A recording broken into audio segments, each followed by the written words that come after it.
and welcome to Q4 FY24 earnings conference call of Tanla Platforms Limited. As a reminder, all participant lines will be in the listen-only mode, and there will be an opportunity for you to ask questions after the presentation concludes. Should you need assistance during this conference call, please signal an operator by pressing star, then 0 on your touchtone phone. Please note that this conference is being recorded. I now hand the conference over to Ms. Ritu Mehta, Investor Relations. Thank you, and over to you, ma'am.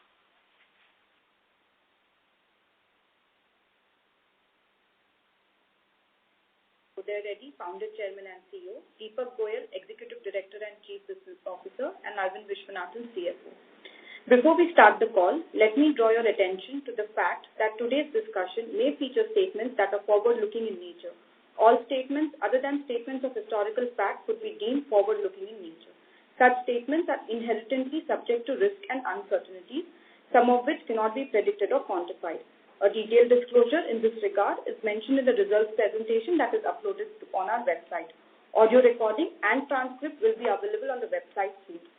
Hope everybody got a chance to go through our investor presentation and shareholder letter.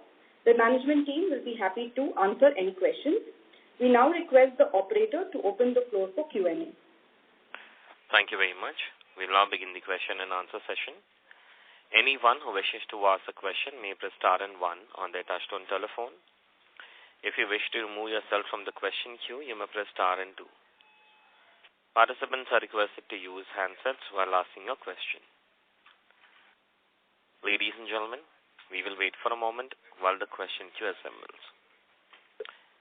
Participants, you may press star and 1 to ask the question.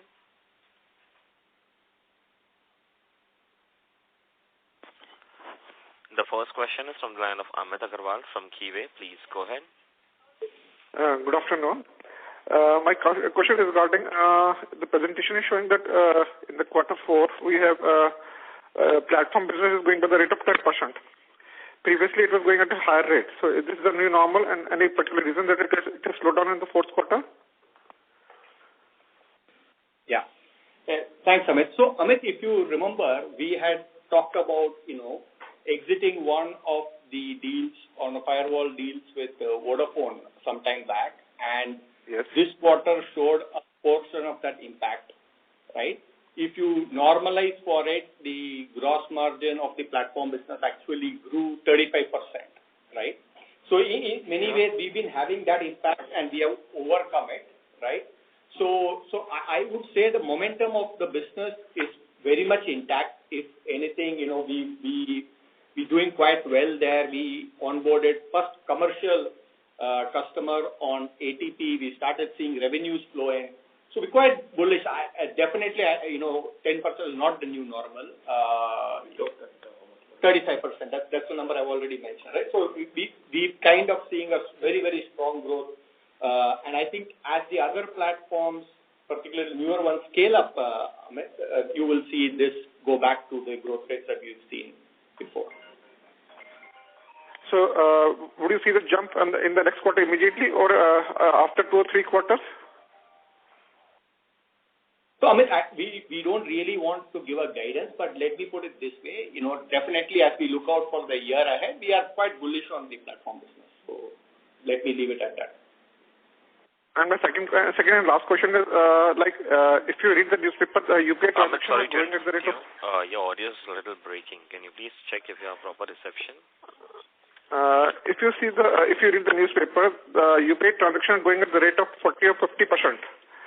But that doesn't show in our, and we are, I think that is directly proportionate to UPI transactions. But our business is not growing at that rate. Any particular reason? Deepak, do you want to answer that? Deepak sir, may I request you to unmute your line, please? Am I audible? Yes, sir. Yeah. Is it question pertaining to the UPI transaction you're talking about? Yes. Deepak's question is UPI transaction is growing very fast, and how is that, reflected in our growth rate given our share? That's the question.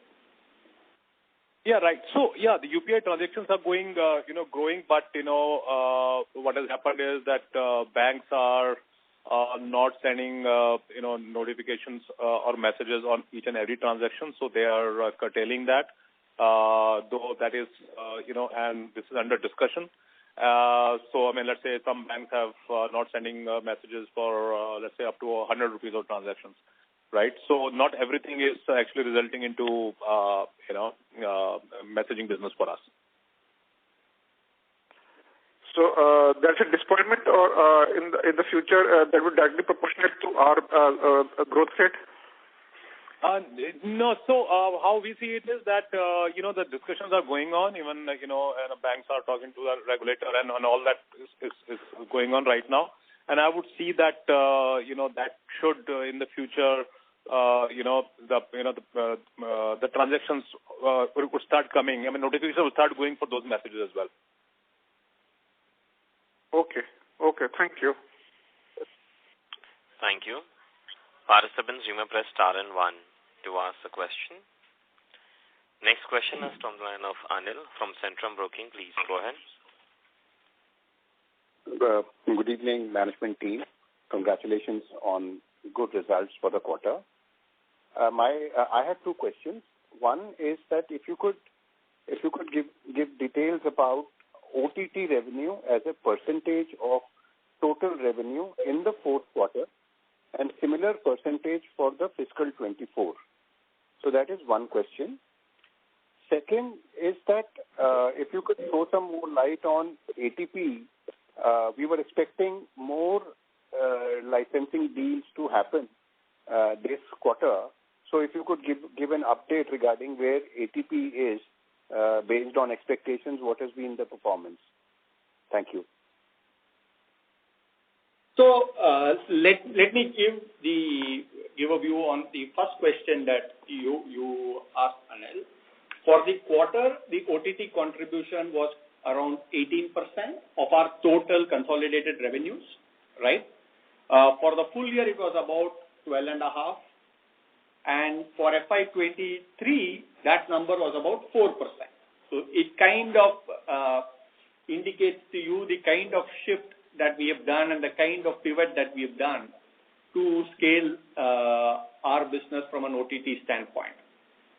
On ATP, Uday?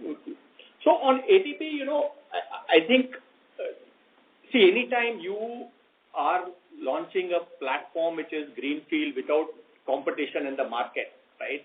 The process of price discovery, process of sale is always trickier and longer. The sales cycles are longer. Now we've got our first kind of signed client in January, right, when we disclosed to the market. So we are having multiple talks, and definitely there is a lot more definitive traction because there is one, proof of the pudding is there in terms of, one deal. So that is happening. I think Uday mentioned it last quarter and mentioned it this quarter. Obviously the pace is a little slower than what we would like because the problem is real. The solution addresses this problem. But I still see a good amount of funnel and interesting traction as far as this is concerned.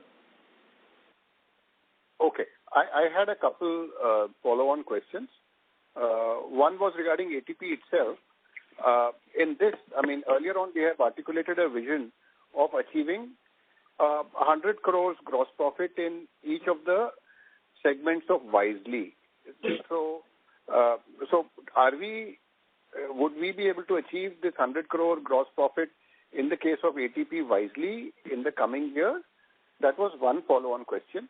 The second follow-on question is, if you could also break out what was the SMS revenue last year, full year, this year, full year, last year, fourth quarter, and this year, fourth quarter.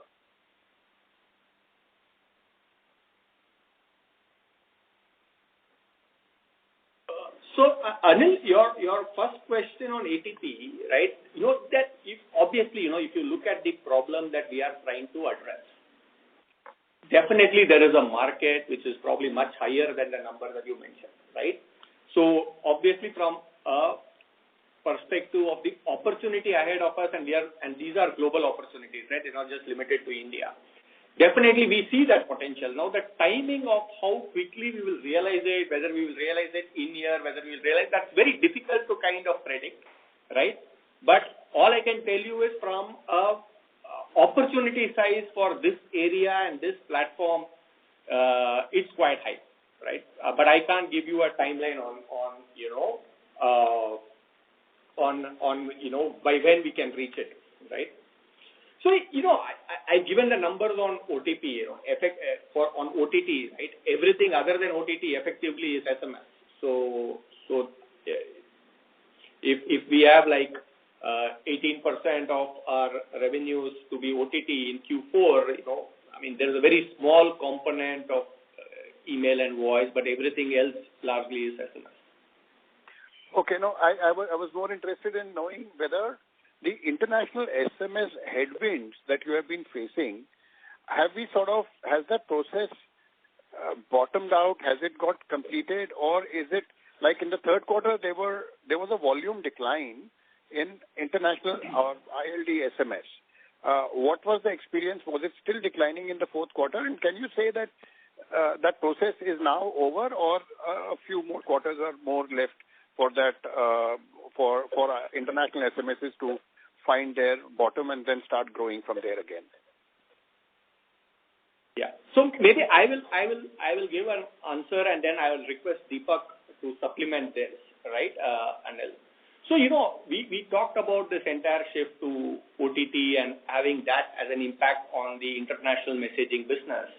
I think we had some residual impacts of whatever, decrease in volumes happened in Q3 and Q4, but I would say that, there was not necessarily incremental impact beyond the residual impact or carry forward impact of Q3, right? So I would think it has bottomed out in that sense from an opportunity, right? So today, the international messaging business contribution for us is around 25%, and not all of it is subject to, what we call ILD, right? So there are also international businesses that we have. But I will also ask Deepak to give you a perspective on how he sees it and what we are doing on this space. Deepak? Yeah, sure. Hi, Anilji. So I as Arvind said, that process is bottomed out, absolutely. We shared, in the previous quarters that even WhatsApp, some business moved to WhatsApp. Now, you must have heard that WhatsApp has increased the prices for, ILD messages, and they are going to relaunch it from July or something. So how we see it as an opportunity for us to grow that business now. So not only on the ILD SMS side, but also we see that these tech giants would adopt WhatsApp, and we have a good, we are in good situation to have a play there, and new use cases would emerge around that. And we see that, overall this business, we will see some growth going forward basis. Okay, great. I think if I were to just get one more comment from you, is that, look, there is a kind of a cancelling out that was happening during especially the third and maybe the fourth quarter also, where SMS revenue was on the international side was declining, and WhatsApp and RCS revenue, OTT revenue was going up. So this can be taken, fiscal 24 can be taken as a year of adjustment, you can say. As you look ahead, assuming that the ILD SMS revenue has bottomed out and the national SMS anyway has its own growth momentum, and now you mentioned that 18% of fourth quarter revenue came from OTT, and also in the letter it is mentioned that 500 crore run rate for only WhatsApp. So, can you sort of throw some light on fiscal 25, where the headwinds no longer are operating and the tailwinds come up? So, what is the outlook, I guess, taking into account the slowdown of SMS and the rapid growth in all these OTT platforms that you have invested in? Yeah, absolutely. So maybe... Arvind, please. No, so maybe I'll give a view, and then, Deepak and Uday can add, right? So, we don't give guidance, Anil, as you well know. So, you will not be able to get me to give a number on that. But clearly, as we said, and we've kind of talked about it in our launches, in our partnerships, we are betting big on OTT. We are betting big on platforms, and those should, definitely accelerate, right? And as Deepak said, we have a good rhythm. We've added a lot of customers in FY24, right? That will also schedule well. I think we are definitely optimistic in terms of the opportunities ahead of us. Some of them we need to see how quickly they translate, but that's how I would kind of summarize our outlook at this point.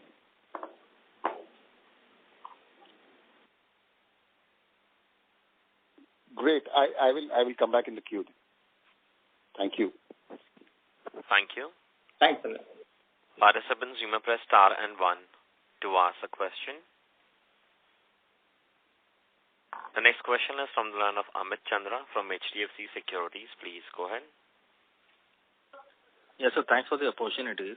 So my question is on the OTT revenue. Obviously, we have seen significant scale in OTT coming. Okay, so from here on, how to see the growth rate for OTT? If you can throw some light on how big the market would be and what our market share would be in the OTT space and how fast the market is expanding. And also in terms of the recent tie-ups we have done on the ONDC side and also on the tie-ups with the Google and Meta. So how this would impact our OTT revenues and how do we see it, say, from 2 years from here?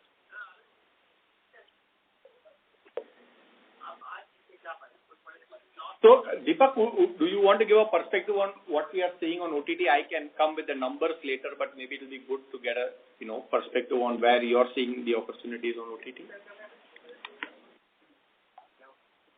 Hi, Amit. I mean, as far as OTT as a market is concerned, right?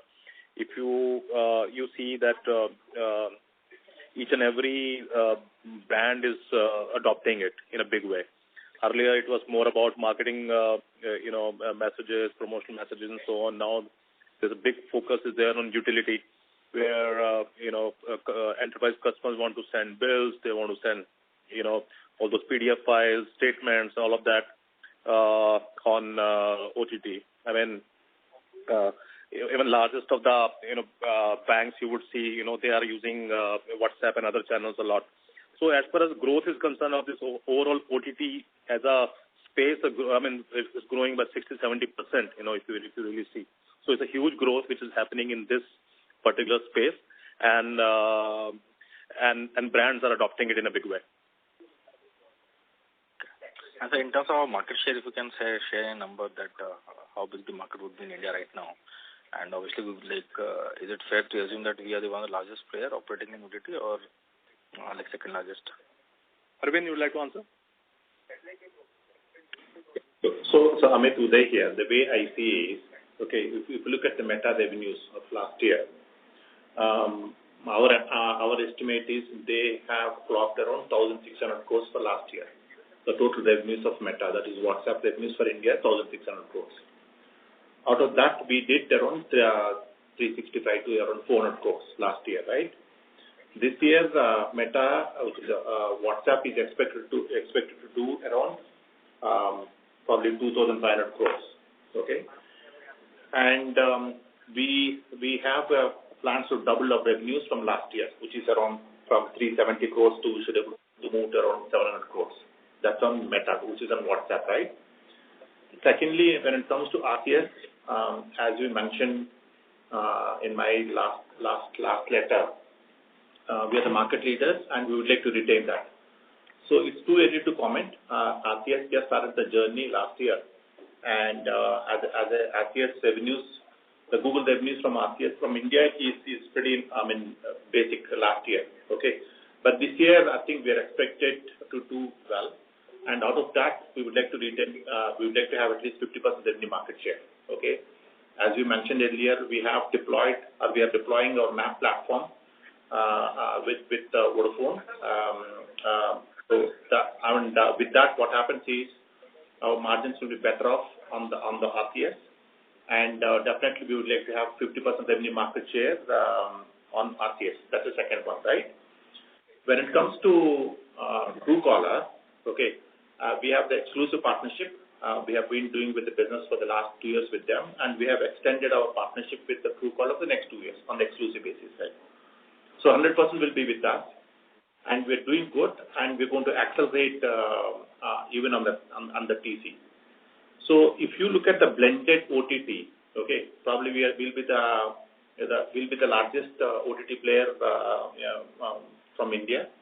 I think the second and third, fourth, three of them together not even equal to us in the next 12 months. So I would like to leave it like that. Okay. Thanks for the explanation, sir. And also on the enterprise side, if I X out WhatsApp, so there has been softness in the enterprise organic revenue X of values first, if I see. So that obviously is coming through the ILD weakness, and you have mentioned that it has come down from say 40% revenue to 25% of revenue.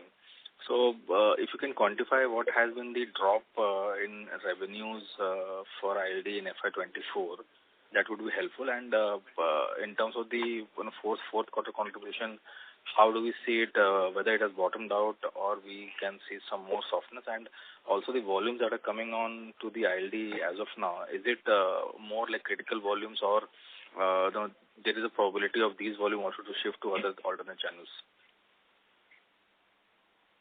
So maybe I'll start, Amit, and then I'll request Deepak to add on to it. So you're not calling out at a channel level on growth rates for all of these, right? So we're more giving a perspective. I would say that we had a sequential degrowth starting from Q2, right, which also flew into Q3 and, had an impact in Q4 also, more from a residual perspective. I think it is kind of bottomed out now because most of the use cases are really not so, replaceable in that sense, right? But, I don't see this to be a very big or, kind of flattish kind of business or marginal growth. It's not going to be a big growth engine per se, right, in the coming year. But Deepak, it'd be great for you to share the perspective. No, Arvind, I think you said it. So, yeah, I agree with you. Okay.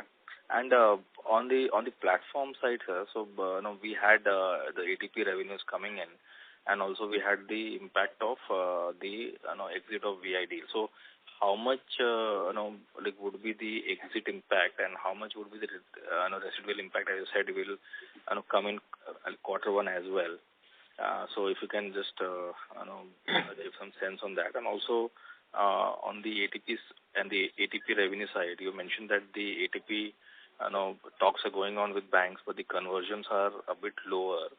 So what is the reason as per your understanding why the conversions are lower? And also in terms of the ATP revenue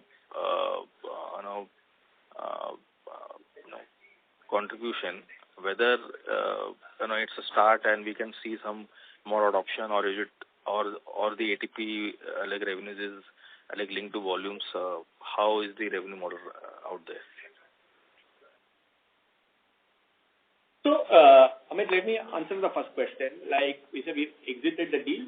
There will be some impact in Q1, but I think we are also seeing a lot of traction in the platforms that we have deployed. Okay, so I don't want to give a guidance at a platform level, but definitely, I don't expect a repeat of what happened in Q4 and Q1 from a sequential standpoint. Okay, from an ATP, two elements to it. One is it's a very unique deal in the sense that it's a subscription-based revenue stream, right? In the purest of the sense, it's a pure SaaS subscription-based billing per user per month kind of construct that one has. So that's the kind of nature of the revenue there. The reason for delay is that it's a product that doesn't have too many comparables. So there are a lot of internal discussions that ends up happening with the customer just to get the process right. A lot of questions. The sales process is long. So So we're going through it, right? We've created a lot of leads and, then, we are hopeful to convert a few. Okay. Okay, sir. Thank you and all the best, sir. Thank you. Thanks, sir. Ladies and gentlemen, you may press star and 1 to ask a question. The next question is from the line of Anil Nahata, an individual investor. Please go ahead. Yeah, hi. I will just follow up on the question from Amit regarding the pending losses or whatever losses are still to be there on the VI firewall deal. I mean, if I look at the gross profits margins that you have reported and the gross profits, I mean, you have mentioned that 13% has been the gross profit year-on-year growth. But for the VI deal going away, it would have been 35%. Okay. Basically, it means that 17 crore nearly has gone out of this quarter. If I just add up these numbers and do the mathematics, and if I also recollect the VI entire impact was supposed to be around 65 to 70 crores rupees, which you had reported a couple of quarters back. So, I mean, 17 crore annualized will lead up to that number. Then why are we saying that still some more pain is to come on that account? So I don't think you're doing the math right, Anil. I'll share with you separately. See, you have to remove both from the base as well as the current quarter as well as the base. So what we are saying as 35% growth is the growth if there was no network VI deal in Q4 of last year vis-a-vis Q4 of this year. Okay? So the base also changes, and that's the basis of this. As we have captured, the total revenue size on a quarterly basis, which we communicated, is very much true. That's about 18 to 19 CR a quarter, right? That's the cumulative impact of the VI deal, which is kind of getting spread out over Q3, Q4, and some amount of residual in Q1. If you remove it from both the numerator and denominator from Q4 of this year and Q4 of last year, then you would see the full impact, and that's why if you see this growth, right, and just to give you a sense, right, if we say that we delivered a GM in this quarter of 88 CR, right, and we delivered a GM last year same time of 78 CR, right, and let's say 78 CR at the full, impact. So excluding that would be something like 59. So that's how you should do it. Then you will understand why the 35% is coming in. Okay. That's a very unique way of doing this thing, but fair enough, I will do it that way again. So can you quantify what is left to be absorbed in the next quarter, or that is something that is not possible?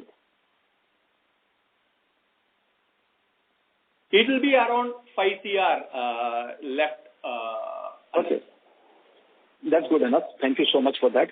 The second thing is on the Wisely ATP. I mean, this was, Uday had touted it as one of the best products to come out of Tanla.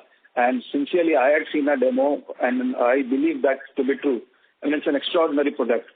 And it has been like nearly 4 or 5 months when the 3 banks' trials were over and everything. And probably one of those banks has picked up a deal with you, or maybe it's another bank. I don't know the answer to that. I mean, with this kind of a product which are able to bring down the losses and the spamming and everything else, I mean, even after the commercial trials, I understand there's a price discovery mechanism and all, but still, it is still a lot of time. So are there any regulatory hurdles that you are seeing in this, or there is lack of regulatory tailwind which is impacting this? I mean, price is one thing, but price can be discovered. But other than prices, are there anything else that is going on? So, Anil, I think a lot of people want to know more of on the ATP. I owe you guys an explanation here. Let me explain that. Okay. So the problem is so big. Okay, a lot of scams are happening on SMS. A lot of scams are happening on the voice. The problem statement is so big in India, not only in India, globally. That's number one, right? And secondly, the platform is able to curtail the scams.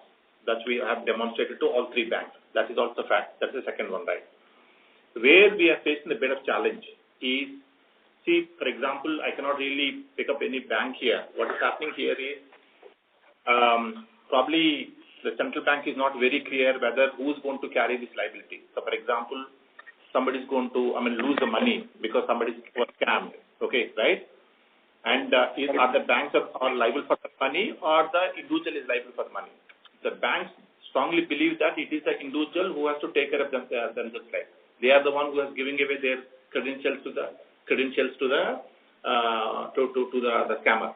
Okay, right? Bank never asks you to share your credentials, right? Okay, so that there is a bit of confusion here, unless until the regulation is clear. Okay, once any bank customer loses the money, okay, who's going to take the liability? Is it the customer himself or herself, or the bank? There is a bit of confusion here. Okay, right? So that's where the banks are saying that we are not liable to pay the money to our customers, okay, because they are the one who has given away their credentials, okay. So that is one of the reasons why, though the banks are under the impression that their customers are losing a lot of money, okay. And secondly, they're also worried about their brands. I'm not saying that the banks are not worried about their customers. They're not worried about the brand. Okay, but there is a bit of the confusion here. Who's going to bear that liability? Okay, so that's the reason. Yes, the banks are agreeing with us that the problem statement is so big. The solution is very good, but why should we pay the money to you guys? So why don't you collect the money from the users? Okay, right? So there is a bit of confusion here. Till the time the regulators are very clear about who's going to carry the liability. Thanks, Uday. That seems more understandable, because otherwise there is no reason not to adapt. So thank you for that answer. Thank you so much. Thank you. Thank you. Next question is from the line of Brahmanand Reddy, individual investor. Please go ahead. Hi, Uday and team. Congratulations for the excellent performance. The two questions I had is one in digital platforms. Okay, I am assuming that based on your numbers, it contributed 50% on the gross margin.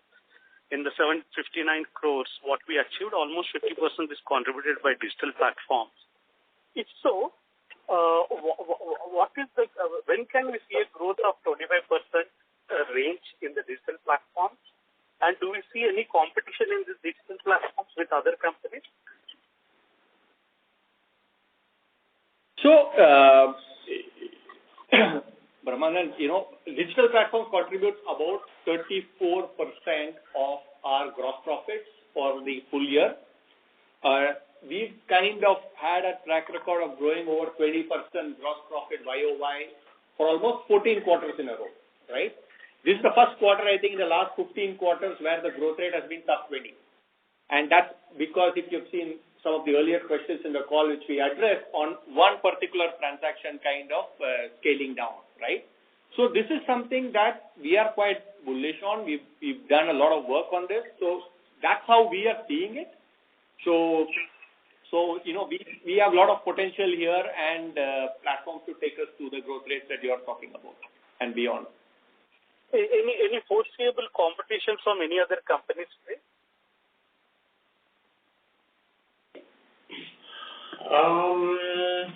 Yes and no. Okay, for example, when it comes to the threat intelligence, which you call it as a Wisely ATP, right? So we don't have any competition, not only in India but global market. Okay, but certain platforms we may tend to, for example, when it comes to our DLT platform, which we call it as a 2-block platform, where we have the consortium with Tech Mahindra and IBM. Okay, so so we cannot afford to say we are the only one player in India. We kind of have the consortium among ourselves. So yes and no. Certain places we collaborate, certain places we compete. That will be helpful. Thanks. Thanks. Thank you. Next question is from the line of Anil from Centrum India. Please go ahead. Thanks for the opportunity once again. So Uday, this is on a broader basis. See, you've been investing very heavily on technology, and you've been hiring top talent, over the past many quarters. So obviously, this is in anticipation of some developments. So, and in the past, you have shared that perhaps, the Indian regulators are not moving in terms of data privacy, etc., at the pace which you would have liked. So if you can give a fresh comment on that, that is one part. Second was that on ATP now we have some actual data, like, real-time, real-world data is available of how it is performing with one of the banks. And within India, there is a confusion regarding who carries the liability, individual or the bank. And you had opened up a subsidiary in Saudi Arabia also some time back. Can this not be sort of taken overseas based on the real-world data that we have now and approaching the telcos who might rightly be the candidates for buying ATP? So Anil, that's a good question, right? So let me, when I say regulators, I'm not intending at Indian regulators, whether it is central regulator or it be the telecom regulator. Right? I'm talking about the global regulators. But having said that, as I reported earlier, for example, Singapore came out with a regulation, and so is Australia, right? Okay. Now all the governments are now coming out with the regulations, right? Okay, in the sense who's supposed to implement this product, whether it is a bank or the telco, in case of Singapore, what the Singapore regulators, for example, telecom regulator has closely worked with the banking regulator, and both decided to take the ownership, saying that, okay, now we both have to come together and take the ownership of the curtailing the scams. Okay, so it all depends on the regulator. So who's going to blink first, right? But at the end of the day, the regulations have to be in place, whether it is the telecom regulator or the banking regulator. They have to have regulation. For example, even if you look at the DLT platform, which we deployed in 2019 February, okay, till the time we had the regulations, nobody has deployed to prevent the spam. Okay. Similarly, we are looking for a regulation, whether it is in Saudi, whether it is in Australia or in Singapore. So this product needs a bit of regulation. And what we see, the problem statement is so big, the solution is there, and who's going to pay the money? It all depends on the regulations will clarify who's going to pay the money. So we're just waiting for the regulation in India and outside India. Great. And considering that, the Singaporeans have already taken a few steps, can one expect in the coming quarters something on the overseas side as regards to ATP? No, that won't move that fast, Anil. Once the regulation comes, they give almost a year to deploy the platform. Okay, it's not that only Tanla has got the platform. We don't know who's going to develop it, right? So it takes a bit of time. Once the regulation is clear, they'll give a bit of time to the banks and the telcos to implement any in the platform. It takes a bit of time. But once we have the regulation is in place, it's a question of time. Okay. Great. And one last thing on GDPR, etc., like in Europe, etc., data privacy has really acquired a lot of salience. Anything on India side that you are seeing and where your products can be, more relevant?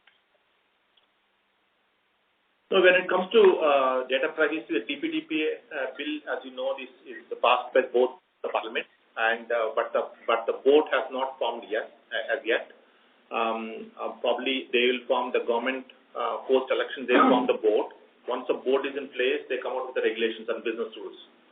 And probably they may give one year's time for us to implement the consent and preference management the tool. Okay. And this is for EU, not for India, right? No, I'm talking about India. India. Both the parliaments in India have passed the DPDP bill, okay? But for them to implement DPDP bill, they need to have a board, okay, right? The board comes with the business rules. We are expecting the board to form and also come out with the business rules sometime in August of this year. Great. Thank you so much. Thanks. Thank you. Next question is from the line of Sharad Kohil, individual investor. Please go ahead. Hi, guys. I just had a few questions around the gross margin. Now that WhatsApp has scaled to a reasonable number of roughly 400 crores, could you just share what the gross profit, the gross margin on that business is relative to the rest of the enterprise? I know the blended number for the enterprise business is close to 19.7%, but can you just specifically give me an idea of what it is for the WhatsApp business? Yeah. So we're not calling out gross margin, but it will be, reasonably similar to the enterprise margins. Given that we are in a little bit of investment phase, it may be marginally lower, but not very different for the year. And is the model similar to what it was with the telcos, wherein you get whatever the number is, close to 20% or 15 to 20% of the what you collect on behalf of the telcos, so that, as the business grows, at least from the telco side, what I understood is that if they jack up the prices by, if they double the prices from 12 paisa to 25 paisa, is the pricing for WhatsApp similar to that? So now WhatsApp is doubling its pricing starting what Deepak said is sometime in July. Does that automatically mean that Tanla receives double that amount? See, in general, the philosophy is same when it comes to the fact that if the input cost goes up, the output revenue goes up, right? That model is not different, but there are a lot of nuances, right? It is, billing is not per transaction in WhatsApp, it's per session, it's per a 24-hour session, So there are nuances, but obviously if pricing goes, input price goes up, the output goes up also. Got it. And on the collection part, on the but one other clarification, Sharad, is just from what Deepak mentioned, that was specifically on international messaging. So there is a huge price difference between international messaging and domestic messaging. But from a WhatsApp perspective, the pricing was not different. So there was a very big arbitrage of, WhatsApp being much cheaper than international SMS messaging, right? So that is getting normalized in some way with the price increase that WhatsApp was mentioning. It is not for domestic price, which is majority of the market today. Just to clarify that. Got it. And on the receivable side, is it again similar that you collect to disperse, so it's basically negative working capital for the most part? No. I cannot say it will be negative working capital, but it will not be too dilutive, right? I think on an average, you collect in about 60 odd days from invoicing, and you may pay in 60 odd days from invoice. So it will be more neutral, I would say. Got it. And do you expect the same kind of model for RCS when it gets implemented, or is it going to be different? No, I think so. When it comes to RCS, okay, what the Google is trying to do is, at least for India, they have decided to go through telcos. Okay, the way we buy the SMS from the telcos, we do the same thing with the RCS, also same model. Effectively, we have to buy from the telcos, and we have to build the solutions on top of that and sell it to our customers, right? So the Google model is slightly different from WhatsApp. Google has decided to go through telcos, at least in India. I don't know much about the global market. They're yet to decide. But for India, they decided to go ahead with go through telcos. Whereas other OTT channels, including Truecaller and WhatsApp, we have nothing to do with the telcos. It is more to do with the OTT platforms.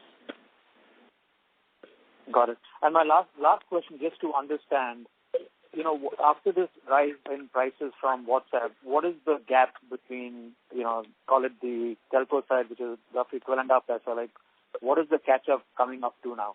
Because, one of the debates here is the telcos have been complaining that OTT has been, have not had to spend any money on the infrastructure. We spend all this money, So the question then becomes, is there a regulatory move here where they now start asking to pay money to compensate for the investment capital that the telcos have put together? Can you shed some light on that and how the price catch-up that's happening in July, how much of the gap that bridges?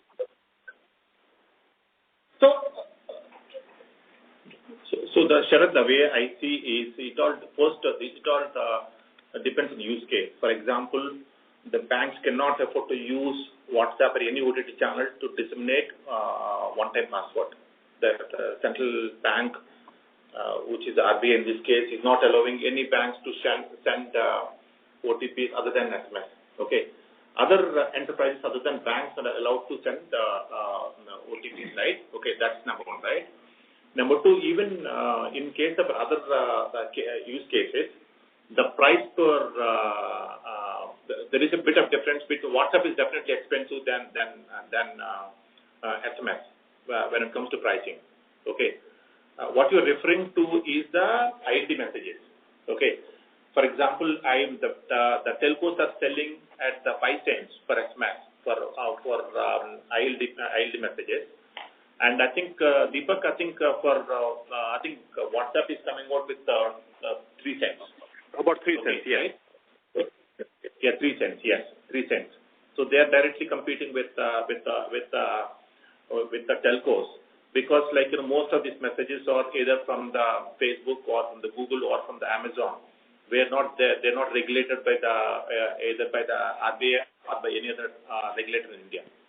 So they're free to use whichever channel they want to use. So net effect, there is I strongly believe that the TAM of the ILD market may further reduce.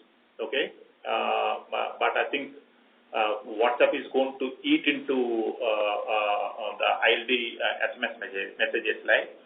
But when it comes to CPaaS providers like us, it doesn't really matter because our margins are same. It may have a bit of impact in terms of top line, but in terms of our margins, it's going to be intact. Got it. The one thing that, I'm just not able to grapple my head around it, maybe it's just me being slow, but I would have thought that WhatsApp, obviously, I carry an India phone and I kind of get all these marketing messages, all these promotional messages, and it's, especially from the banking perspective, now getting statements, doing transactions through WhatsApp has become really convenient. My logical brain tells me that the margin profile for WhatsApp, and I get this whole thing about who initiates the session. Is it the customer who initiates the session or the enterprise that initiates the session? There's a pricing differential there. I'm just not able to grapple with the fact that the margins for the WhatsApp is similar to the traditional SMS margins. I would have thought it's a lot higher. And so I would have thought that as WhatsApp and RCS get a bigger proportion of enterprise revenues, I would have thought the margin profile for the enterprise business should actually be significantly higher. So, maybe you can just help me understand why the margins are the same. So, in many ways, Sharad, I think it's also a question of where we are from an evolution standpoint, right? So today we are doing a lot of investments as far as the business is concerned. And you will find that,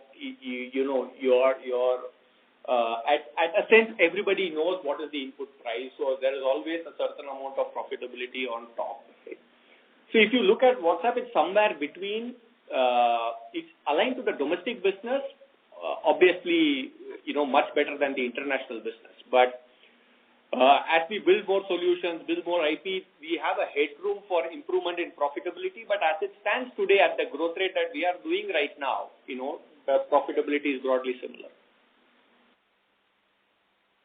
And just one last question on the pricing front, right? When you negotiate these prices, can you just help me understand the process? Because I know from a standpoint of when you were telcos, you're just a price taker, right? Is it similar to on the WhatsApp and RCS side, or there's some negotiating room there, in terms of what you can carry from the enterprise? So there is negotiating. There is negotiating room on both sides, right? You have negotiating room on the enterprise side. You have negotiating room on the supplier side, right? And that all is a subject of scale that you bring to the table, right? So to that extent, it is not very different in that sense, but the sales process, the value proposition tends to be very different when you are doing a solution sale on OTT compared to maybe, a transaction messaging that one is doing on SMS, right? So that process is different, but I wouldn't say some of the rules are not very different.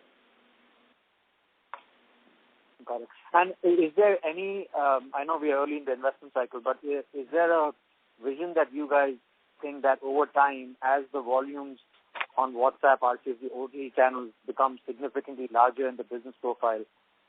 Again, I'm going back to the same question. Logically, I would think that given the investments that have been made, it's more attraction-driven.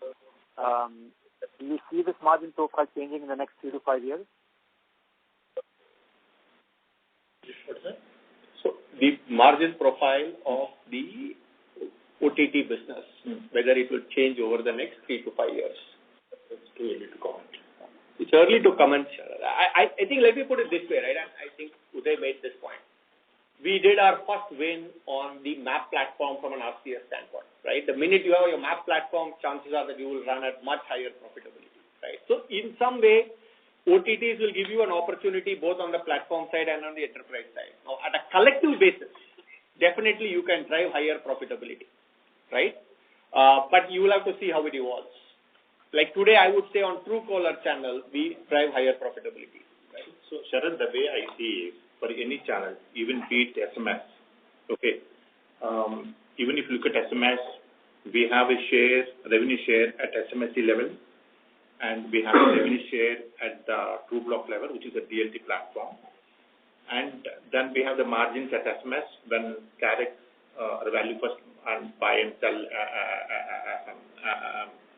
as a channel, right? Okay.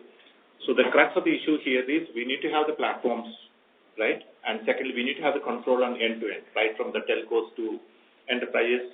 Or in case when it comes to OTT, we'd like to deploy our platforms at OTT as well as with the enterprise. That's where we have tremendous control in terms of quality of services and in terms of the better margins. Like, for example, RCS, we have two choices. One is we just go and tie up with the telcos. There we have the margin is only on RCS, right? But the minute we deploy a platform with the telcos, okay, our margins will double by default. Not only we have the control on the quality of services, but the margins will double. So my point is like, the enterprise business will drive the platform business.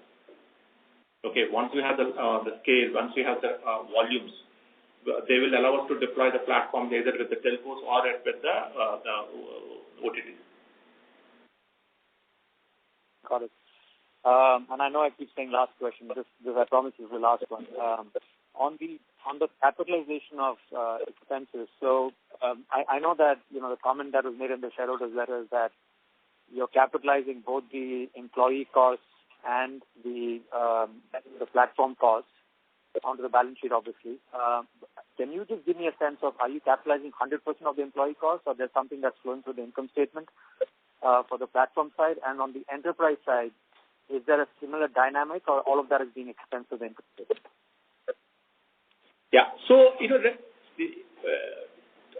straightforward question, answer to the question is, it's not all of the expenses. It is people who are working on the product development of new products where there is a new revenue stream. And that is the only component of the employee cost that is getting capitalized, right? These are purely working. So people who are on support, people who are, So in other words, in case of Value First and Carex, we expense it out 100% of our salaries. That's number one. When it comes to Tanla, wherever we have to run garages, we will expense it off. Wherever we have build garages, in the sense like platforms are still in the build phase, where the salary of that garage will be capitalized. Am I clear? Okay. Yeah, and just a follow-up to that. And what is the typical split? Like, I mean, I'm guessing I don't want to throw numbers there, but is the employee cost working on product development 80% of the cost and the tech is 20%? Like, what is the split between employee versus product? So it depends, right? When the platform is under the build, okay, most of the money is going to be salaries, okay, right? But once it goes to the deployment, okay, then it's other way around. Like, we need to deploy with a lot of hardware, a lot of stack, a lot of, we need to integrate a lot of tools and so on and so forth. Okay. During the build, it's going to be mainly employee cost. When it goes to deployment, it's the other way around. Okay, thank you. Thank you very much. Ladies and gentlemen, we'll take that as the last question. I now hand the conference call over to Ms. Ritu Mehta for closing comments. Thank you, everyone. In case we could not take your questions due to time constraint, please feel to reach out to Investor Relations team. Good evening. Thank you. Thank you very much. On behalf of Tanla Platforms Limited, that concludes this conference. Thank you for joining us, and you may now disconnect your lines. Thank you.